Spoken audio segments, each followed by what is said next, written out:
but it was just, I didn't have anything of my own. Like everything was him. So everything, to even the money, like even if I wanted to go buy a top, I always sort of felt like, oh, can I go buy the top? Like, because I had nothing. Like I had no income coming in. I had, and I felt like I wasn't contributing in that way either. So I felt like, well, I can't really go and buy that for me because I'm not contributing to our household stuff. And that was one of our issues, is that Daneka always had her own income. She always had her own money, and now she was like, oh, I don't feel like. I was like, honey, it's our money. Like, you spend it how you want to spend it. She's like, no, I feel like I'm spending your money, and it was quite kind of. I mean, I guess that's just how Daneka is, She always had her own money and had her own independence, and now she was kind of having to rely on somebody else, which kind of made her feel uncomfortable. But you could spend it, honey? But and I think we've gone into business together now, and those same kind of issues are coming up now, where time and trying to figure out how to run a business. I mean, being small business owners in New Zealand, man, coming back from France. We were coming back and we heard all these conversations about how, man, it's so expensive in New Zealand. I hope you know what you're going to do, everything like that. And when we first came back to New Zealand, it was like, geez, what are we going to do?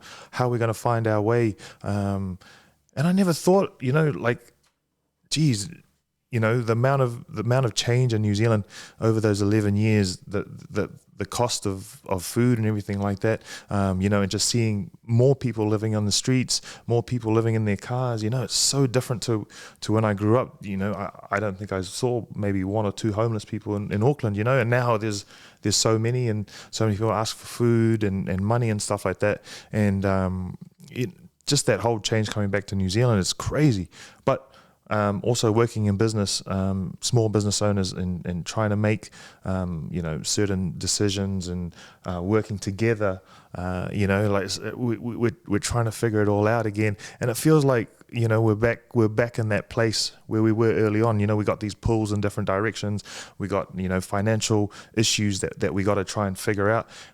But once again, having gone through all that hard work and those arguments and those fights have made us a lot tighter. So it's helped us, especially now, trying to figure out, okay, how are we going to figure this out in this in these roles. But it's just been a good opportunity now to get back into where we were, figure everything out, and be able to talk to each other, have these conversations. Because in the past, maybe we found it hard to have conversations, when we're arguing and all those things, but just figuring each other out, I guess, over time, and being able to have conversations and figure everything out. That's a really, really good thing at the moment.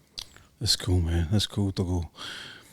If we can get back, because I'm glad you kind of segued into to your business, and obviously we can talk about F45 as well. But just going back to the identity, because I think it's quite common in terms of if you've married to someone or have a partner who's quite driven, has all these grandiose ideas, and says, "Oh, I want to do this." And then somehow, your partner or your wife could feel like, hey, I've lost who I am as an individual, but also as a person. But what kind of advice can you give for those couples who may be heading towards that kind of same rut, so to speak, in terms of not making the same mistake, or something practical, some sort of solutions in terms of, okay, in terms of the wife not feeling, I don't know who I am, and also the husband kind of open communication and so forth. What kind of advice could you give for some of those couples who may be on that path or the avenue? Dee would say, get your own massage gun. Massage yourself. Sorry, he's like, just be straight up and just get your. You massage your own damn self. I've done a basketball game. But one thing I didn't say is that, hey, look, when she was playing basketball, hey, I did the massage too. She'd say, hey, honey, game day massage. Boom, I was in there, and I guess it's you can see the work that she's done for you. Hey, give it back, and conversations are always hard. Like, we're not the best talkers. Like, we butt heads all the time.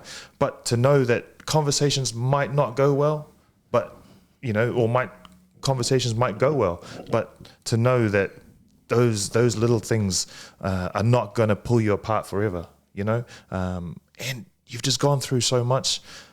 There's no use to end things or get really broken up over little things.